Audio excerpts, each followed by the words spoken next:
몸과 영혼 병든 자 누구든지 부르시오. 예수 이름 부르시오.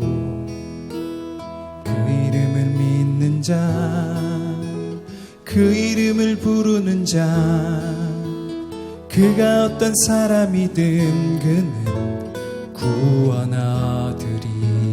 함께 고백해 볼까요? 슬픈 마음 있는 자, 몸과 영혼 병든 자 누구든지 부르시오. 예수 이름 부르시오. 그 이름을 믿는 자, 그 이름을 부르는 자, 그가 어떤 사람이든 그는 구원하리니. 함께 고백합시다. 예수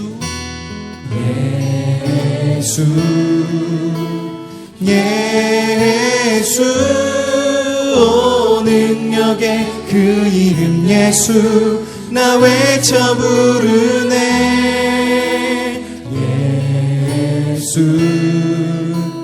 예수 오 구원의 그 이름 예수 나 외쳐 부르네. 예수 그리스도.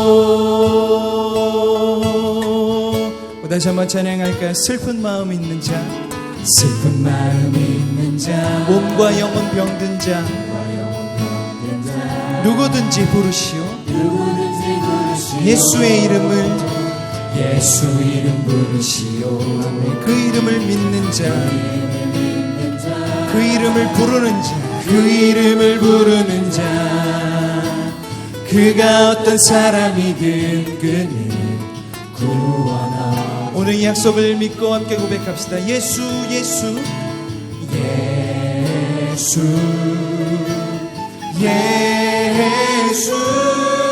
오 능력의 그 이름 예수 나 외쳐 부르네.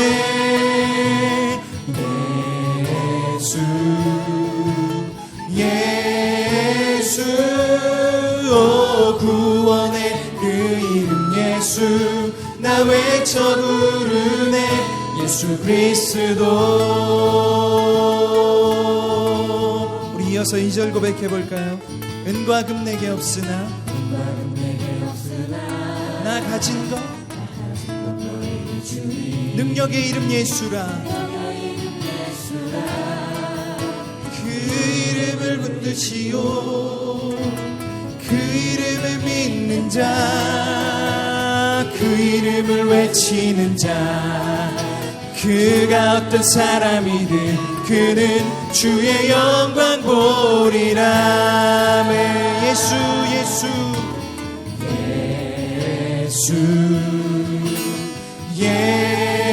예수 오 능력의 그 이름 예수 나 외쳐 부르네.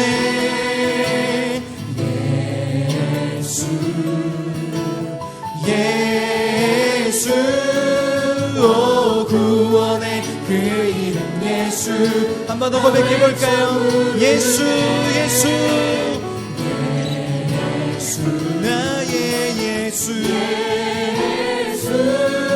오 능력의 그 이름 예수 나 외쳐 부르네.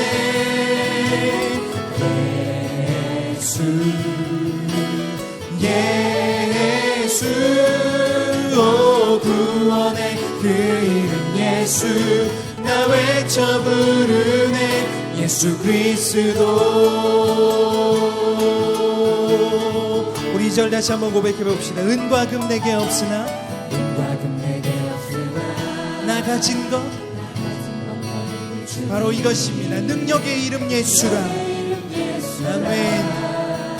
그 이름을 붙드시오. 그 이름을 믿는 자,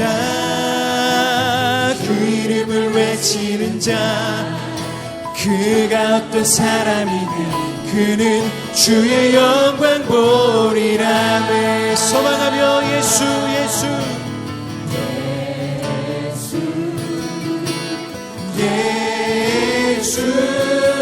오 능력의 예수 나 외쳐 부르네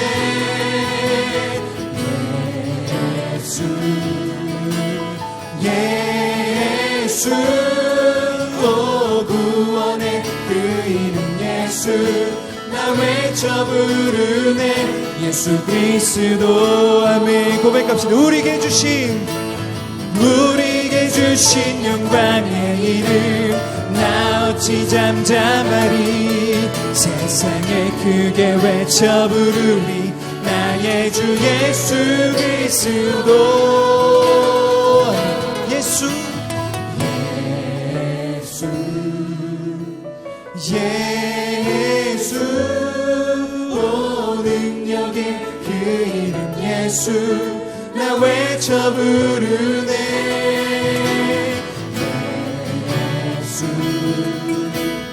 예수 오 구원의 한 번 더 고백할까요?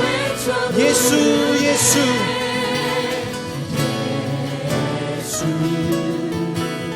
예수 오 능력의 예수 나 외쳐 부르네 예수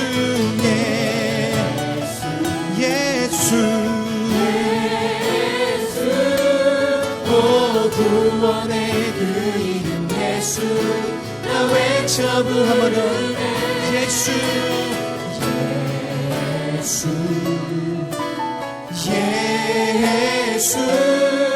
오 능력의 그 이름 예수 나 외쳐 부르네 우리가 고백한 이름 예수 예수 오 구원의 그 이름 예수 나 외쳐 부르네 예수 그리스도 예수 그리스도 예수 그리스도 한 번 더 선포합시다 예수 그리스도 예수 그리스도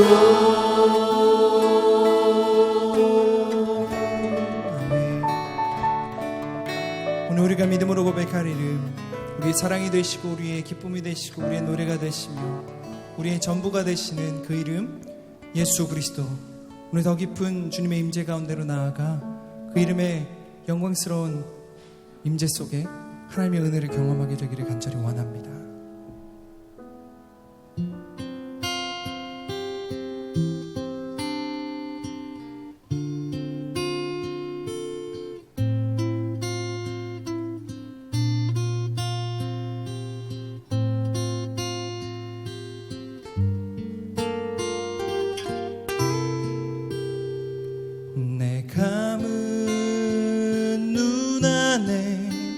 이미 들어와 계신 예수님 나보다 앞서 나를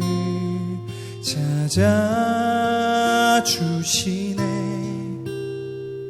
내 뻗은 두 손 위로 자비하심을 내어주시니 언제나 먼저 나를 위로하시네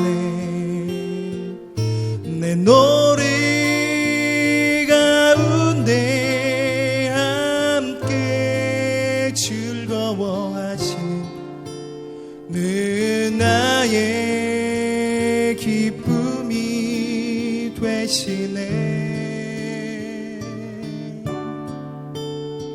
수많은 사람 중에 나를 택해 잡으시고 눈물 거두어 빛살가루 채우시니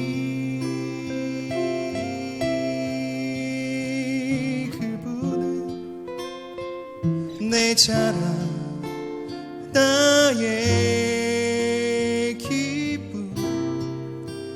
나의 노래 나의 전부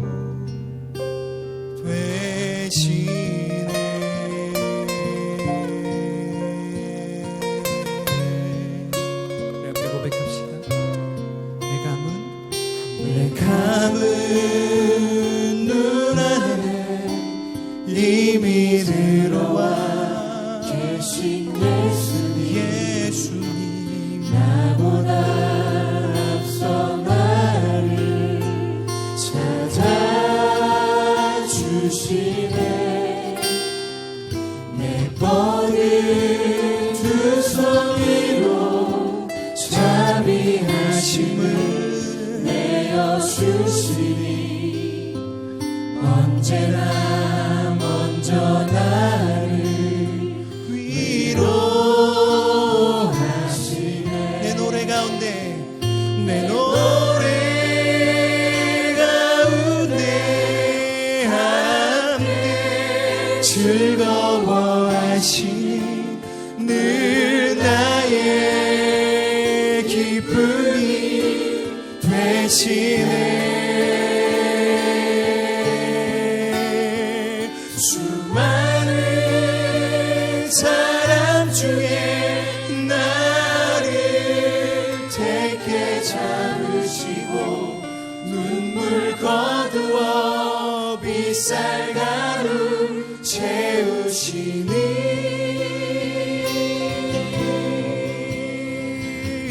그분은 내 사랑 나의 기쁨 나의 노래 나의 전부 되시네.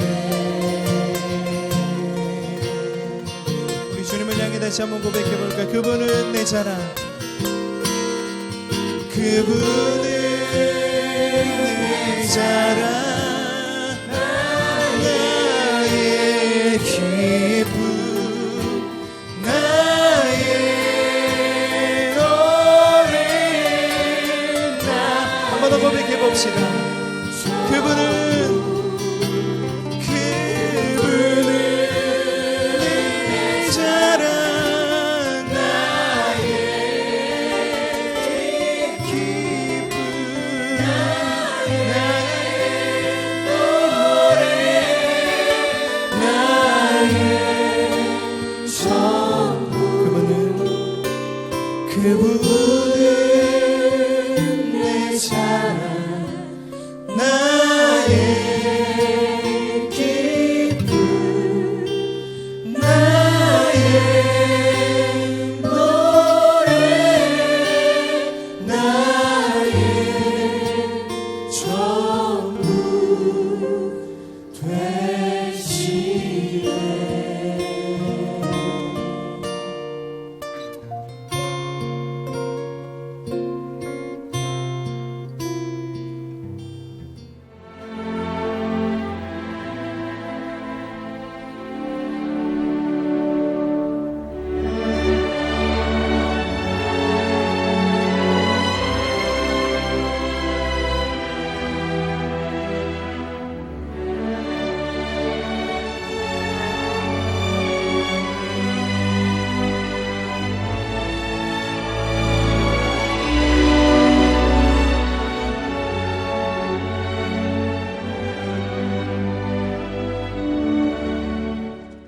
자, 오늘 고린도전서 25번째 말씀, 성만찬을 모독하다니, 이런 제목으로 말씀을 나누려고 합니다.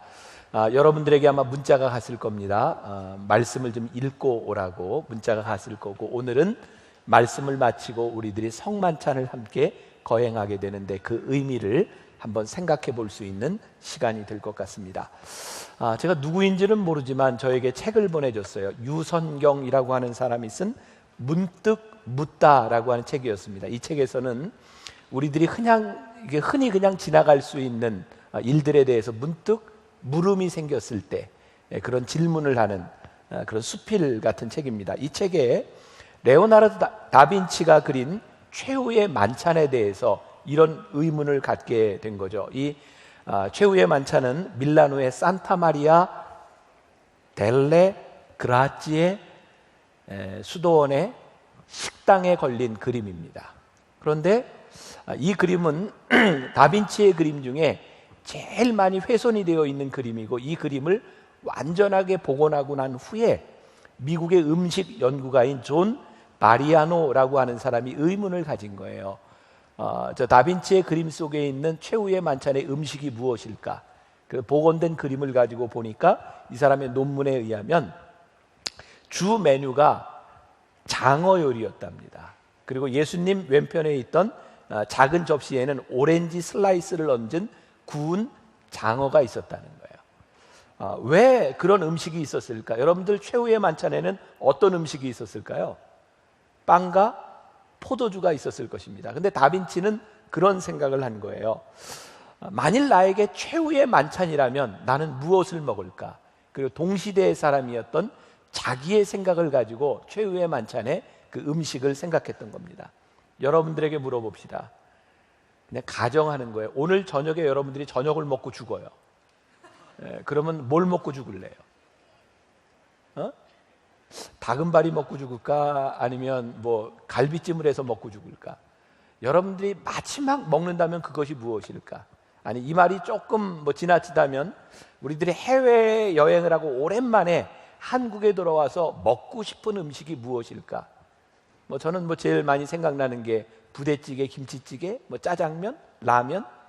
사실은 어떤 독특한 것보다는 우리들이 늘 먹었던 우리들의 기억 속에 남아있는 그런 음식이 아닐까. 예수님의 그 최후의 만찬 가운데 있었던 그 음식은 특별한 것이 아니었어요. 그들이 늘 먹었던 그들의 주식이었던 빵과 포도주가 그들 가운데 있었고, 그들이 늘 먹었던 이 음식을 통해서 우리 주님께서는 마지막으로 제자들에게 이것을 나누어 주시면서 너희들이 이것을 기념하라고 말씀하셨던 거죠. 근데 오늘 사도 바울이 굉장히 화가 나 있어요. 성만찬을 거행하고 있는 고린도 교회 교인들을 바라보며 마음이 아프다 못해 화가 나 있어요. 그들의 모습을 보면서. 오늘 20절과 21절을 유진 피터슨이 쓴 메시지 성경에서는 이렇게 말하고 있습니다. 들어보세요. 또한 여러분은 예배를 드리러 와서도 서로 갈라진 채 있다고 하더군요. 한 자리에 모여서 주님의 만찬을 나누기는커녕 오히려 밖에서 많은 음식을 가져와 돼지처럼 먹는다고 하더군요. 그래서 어떤 사람은 따돌림을 당해 아무것도 먹지 못한 채 집으로 돌아가고, 어떤 사람은 걷지 못할 정도로 술에 취해서 실려가기까지 하더군요. 오늘 우리 이 말씀은 당시의 문화를 우리들이 잘 이해해야 이해될 수 있는 부분이기도 합니다. 우리는 흔히 성만찬을 생각하면 지금 앞에 있는 조그마한 빵 조각과 조그마한 포도주 잔을 생각하지만, 당시에 성만찬은 그런 것이 아니었습니다. 당시에는 이렇게 큰 교회 건물이 있었던 것이 아니라 그들이 예배를 드릴 때 집에서 예배를 드렸고요. 그들이 가져왔던 음식은 단순히 이런 자그마한 것이 아니라 예배를 마치고 난 다음에 주님의 살과 피에 참여한다는 의미로 만찬을 나누었습니다. 그런데 어떤 일이 이루어지고 있냐면, 그 만찬을 나누는 자리에서 그리스도의 몸을 생각하고 우리들이 하나라고 하는 것을 생각해야 될 그 자리에서 누군가는 먹을 것을 많이 먹음으로 인해서 어떤 사람은 먹지 못하기도 하고, 어떤 사람은 또 포도주를 많이 먹음으로 해서 술 취해서 주정을 부리기도 하고, 이런 일들이 있었던 거예요. 그리스도의 마음을 배우는 그 자리에 자기의 욕심을 채우는 사람들로 인하여 모두가 한 몸이 되어야 될 자리가 갈라졌다는 거예요. 음식을 먹으며, 동일한 음식을 먹으며 우리들이 한 몸이 되어야 되는데, 이제는 어떤 일들로 일어났냐면, 음식을 가져오는데 어떤 사람은 맛있는 것도 가져오고, 어떤 사람은 좀 안 맛있는 것도 가져오고, 그리고 자기들끼리 모여서 먹는 일들이 생기게 되었던 거예요. 주의 만찬이 아니라 언제부터인가 그들만의 만찬으로 변해버린 그 주님의 식탁을 모욕하는 고린도 교인들을 향하여 사도 바울은 화가 났어요. 마음이 많이 아팠어요. 조금 더 거슬러 올라가서 이 당시의 풍습을 생각해 보면, 유대가 아수르와 바빌로니아에 의해서 멸망한 후에 이제 포로들로 끌려가게 되고, 이제 포로 귀환이 이루어진 후에도 이방 도시에 살던 사람들이 많아졌어요. 이제 이 소아시아를 중심으로 한 중요한 도시들에는 이스라엘 백성들이 살면서 회당을 만들었어요. 시나고그. 그들은 거기에서 율법을 배우고 예배를 드리죠. 그들은 동일한 풍습을 가지고 있었는데, 그 모임이 끝나면 자기들이 가져온 음식을 가지고 나누어 먹는 풍습이 있었어요. 이것을 에라노스라고 불렀다 그래요. 근데 그들은 음식을 가져오는데 모두가 가져오는데 동일하지 않은 거예요. 좋은 음식을 가져온 사람은 좋은 음식을 가져온 사람끼리, 가난한 사람은 가난한 사람끼리. 이게 에라노스라고 하는 것이 한 곳에 모여 있지만 차별이 이루어지는 장소였어요. 그런데 이 에라노스를 바꾸어 놓은 사건이 생겼어요. 초대교회에 성령을 받았던 초대교회 교인들이 모여서 그들이 교회를 이루게 되었는데, 사도행전 2장 46절에 보니까 이런 말씀이 있어요. 날마다 마음을 같이하여 성전에 모이기를 힘쓰고 집에서 떡을 떼며 기쁨과 순전한 마음으로 음식을 먹고. 에라노스라고 하는 그 의식을 가졌던 사람들은 자기 마음에 맞는 사람들끼리 모여서 식사를 하게 되었는데, 성령을 받았던 초대교회 공동체들은 어떻게 모였냐면 날마다 어떻게 마음을 같이하여. 여러분, 이게 무슨 말인지 아세요? 마음이 맞는 사람끼리가 아니라 마음을 같이하여 모였답니다. 초대교회 공동체의 순전한 마음으로 모여서 떡을 떼었던 사람들의 공동체는 어떤 사람들이냐면 같은 마음을 가지고 있었던 사람들이 아니라 다른 마음을 같이 맞추어 모였다. 이것이 초대교회의 아이덴티티였어요. 여러분들은 많은 모임들을 가지고 있을 거예요. 회사에서의 모임도 있을 것이고 여러분들의 취미 그룹인 동호회 모임도 있을 겁니다. 그런 모임들의 특징은 무엇이죠? 내가 좋아하는 것을 공유하는 사람끼리 모이는 겁니다. 이거는 세상의 모임이고 교회에서도 물론 그런 모임이 있을 수 있어요. 그러나 세상과 교회가 달라지는 아주 중요한 아이덴티티의 문제가 있다고 하면, 이 교회에 모인, 그리스도로 인하여 모인 사람들은 내 마음에 맞는 사람들이 모인 것이 아니라 마음을 맞추어 하나 된 사람의 공동체, 이것이 교회라는 거예요. 여러분들 한번 생각해 보세요. 여러분들 소그룹도 많이 있고 여러분들의 모임도 많이 있는데 우리는 이런 말을 참 쉽게 하지 않아요? 저 사람하고 맞지 않아요. 이쪽으로 옮겨주세요. 내가 좋아하는 사람, 내가 원하는 사람. 그런데 이런 모임은 그리스도인의 공동체의 정체성이 아니라는 겁니다. 초대교회에 일어났던 놀라운 사건은 그 사람들이 신분이 다르고 살아가는 생활 방식이 다르지만 그들이 마음을 같이하여 모이기 시작했고, 사도행전 2장 47절에 보니까 그 교회를 향하여 세상이 어떻게 이야기했는가? 백성들에게 칭송을 받으니 주께서 구원받는 사람을 날마다 더하게 하시니라 라고 말씀하고 있어요.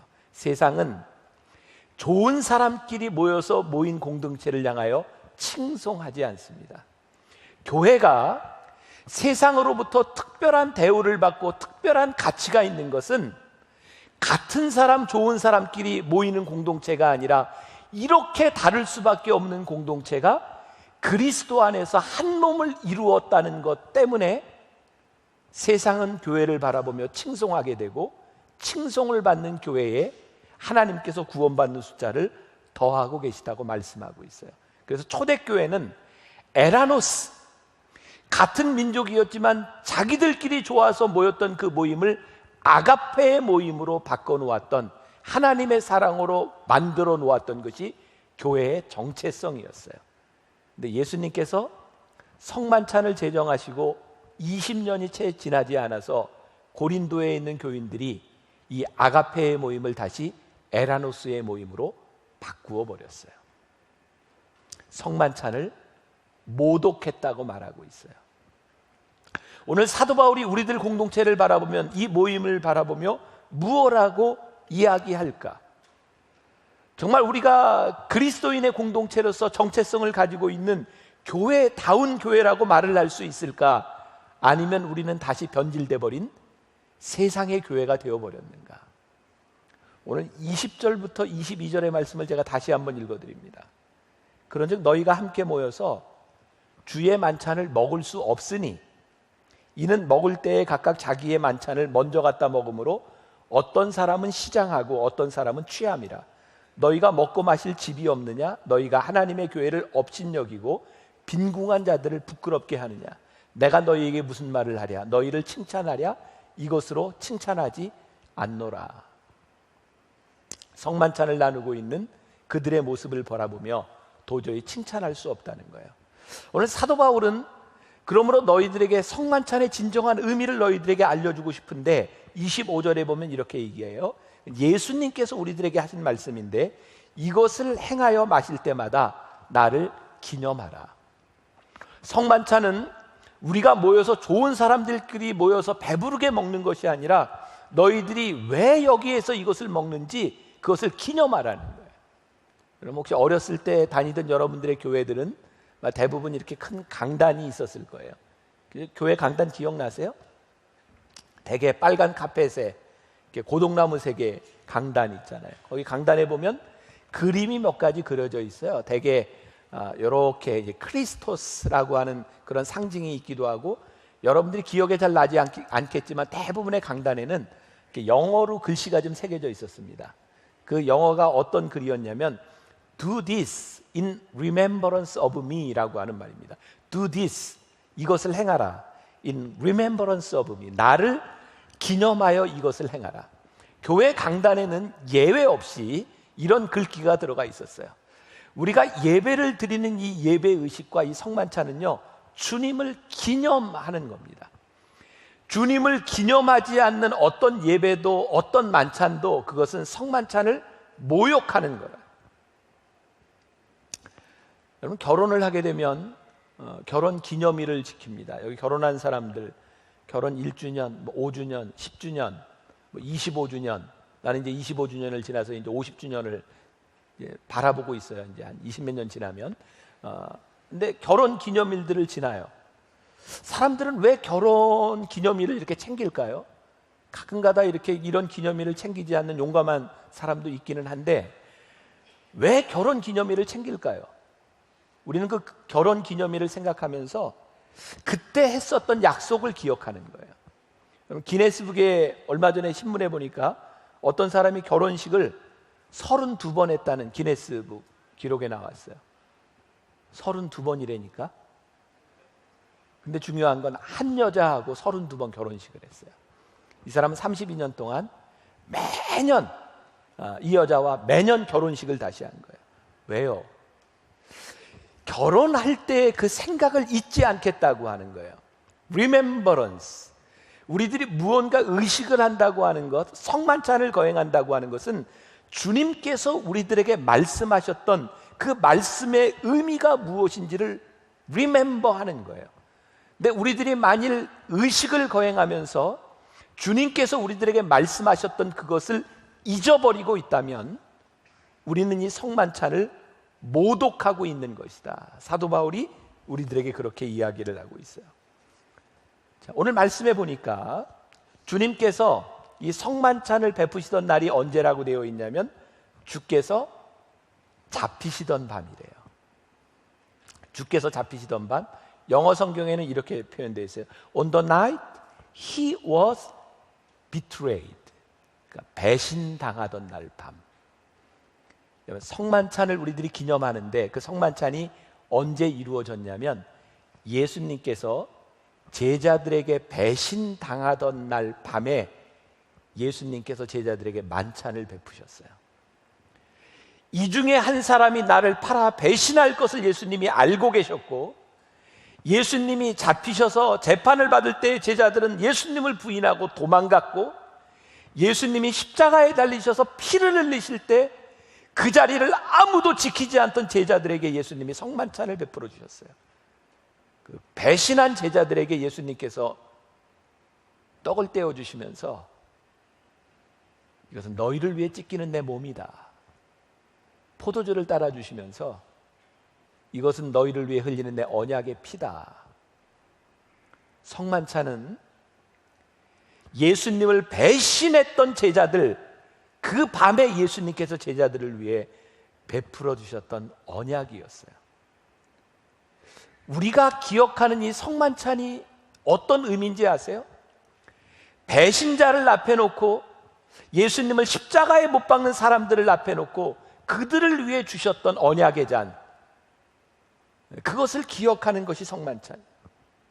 성만찬에 참여하기에 합당한 사람은 누구일까? 오늘 27절부터 29절까지 말씀해 보니까 그러므로 누구든지 주의 떡이나 잔을 합당하지 않게 먹고 마시는 자는 주의 몸과 피에 대하여 죄를 짓는 것이니라. 사람이 자기를 살피고 그 후에야 이 떡을 먹고 이 잔을 마실지니 주의 몸을 분별하지 못하고 먹고 마시는 자는 자기의 죄를 먹고 마시는 것이니라.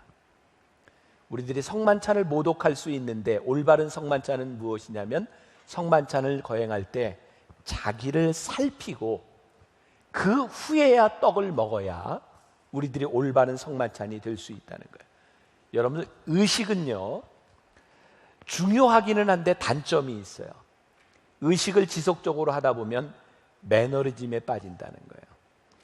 우리들이 성만찬을 계속하다 보면 우리들이 성만찬을 하는데 그 의미, 나를 살피지 않고 성만찬에 참여할 때가 많이 있어요. 어떤 책에 보니까 이런 글을 썼더라고요. 통곡이 사라져버린 천박한 오늘날의 기독교. 우리 성만찬에 참여하면서 우리들의 죄에 대해서 언제부터인가 우리들에게 통곡이 사라졌어요. 우리 주님께서 우리들에게 베푸신 은혜가 우리들에게 얼마나 귀한 것인지, 그것 때문에 내가 여기 서 있을 수 있다는 것에 대한 통곡이 사라져버린 교회, 그 교회를 천박하다고 이야기를 해요. 저는 용서에 대한 이야기를 할 때마다, 이 회개에 대한 이야기를 할 때마다 제 마음속에 늘 떠오르는 영화가 있어요. 여러분, 밀양이라는 영화 혹시 봤나요? 전도연 나오는 그 영화를 사람들이 반기독교적인 영화라고 이야기를 하는데 저는 그 영화를 보면서 이건 절대 반기독교적인 영화라고 생각하지 않았어요. 기독교에 대해서 핍박을 하고 어떻게 기독교가 잘못됐는지를 이야기하는데 사실은 거기에 너무너무 중요한 기독교의 진리가 들어있었어요. 아들을 죽인 범인을 찾아가서 용서한다고 이야기했을 때 그게 얼마나 고통스러운 일이었을까요? 그 용서의 순간까지 가는 것이 얼마나 힘든 일이었을까요? 그런데 그 범인에게 가서 사랑한다고 용서한다고 이야기를 했더니 너무나 평온한 얼굴로 하나님이 나를 용서해 주셨노라고, 내가 회개의 눈물을 흘렸노라고, 하나님이 그를 분명히 용서해 주실 수 있는 분이십니다. 하나님이 그에게 은혜를 베푸실 수 있는 분이십니다. 그러나 자기가 죽인 애의 엄마를 바라보며 어떻게 저렇게 평안한 얼굴로 용서받았다고 이야기할 수 있어요? 정말 용서받았다면 그 어머니 앞에서 무릎을 꿇고 눈물을 흘리고 잘못했다고 빌어야 되는 것이 아닐까요? 하나님의 용서와 은혜가 그렇게 값싼 것인가요? 그냥 내가 용서를 받으면 그냥 끝났다고 생각할 만큼, 누군가의 아픔은 생각지도 않아야 될 만큼 그런 건가요? 언제부터인가 우리에게 하나님의 은혜와 용서가 너무나 값싸게, 눈물과 통곡이 없이 천박하게, 그래서 그렇게 쉽게 용서받은 우리가 세상에 나가서 또 죄를 지어요. 어쩌면 주님의 식탁을, 이 성만찬을 모독하는 삶을 우리들이 매일매일 살고 있는지 몰라요. 우리가 성만찬에 참여한다고 하는 것은 주님이 우리들에게 주셨던 그 마음을 기억하는 거예요. 예수님이 잡히시던 밤에 그 제자들을 향해 살과 피를 나누어 주셨던 주님의 마음, 여러분들이 자식으로, 아내로, 남편으로, 어머니로, 회사원으로, 공무원으로 무슨 일로 살아가는지 모르지만 여러분들이 하나님 앞에서, 여러분들이 세상 가운데서 여러분들이 했던 행동들에 대하여 주님 앞에, 이 성만찬 앞에 섰을 때에 우리가 그렇게 쉽게 성만찬을 받을 수 있는 것이 아니라 우리 가운데 통곡과 우리에게 정말 그렇게 쉽게 줄 수 없는 하나님의 은혜를 우리들에게 베풀어 주신 그 하나님의 은혜 때문에 우리들이 고백할 수 있는 것이 없다면 우리는 정말 천박하게 예수를 믿는 사람인지 몰라요. 오늘 이 성만찬은 여러분들에게 주님을 기억할 수 있는, 여러분들의 삶을 돌아보며 여러분들이 성만찬에 참여할 수 있기를 간절히 바라는 마음입니다. 성만찬을 모독한 사람들에 대하여 사도 바울은 너희들 중에 그로 인하여 병든 자도 약한 자도 잠자는 자도 있다. 그러나 하나님께서 너희로 하여금 징계하시는 이유는 마지막 때에 세상과 함께 정죄를 받지 아니하도록 하나님께서 너희를 징계하심이니 너희들이 돌아오라는 거예요.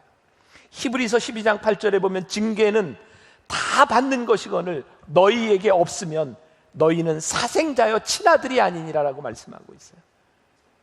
여러분들이 성만찬 앞에서 하나님의 징계를 우리들이 받는다고 하는 것은, 우리들이 아픔을 겪는다고 하는 것은 우리들이 사생아가 아니라는 거예요. 우리들이 하나님의 친자식이 되어서 하나님이 우리를 기억하고 기다리신다는 거예요.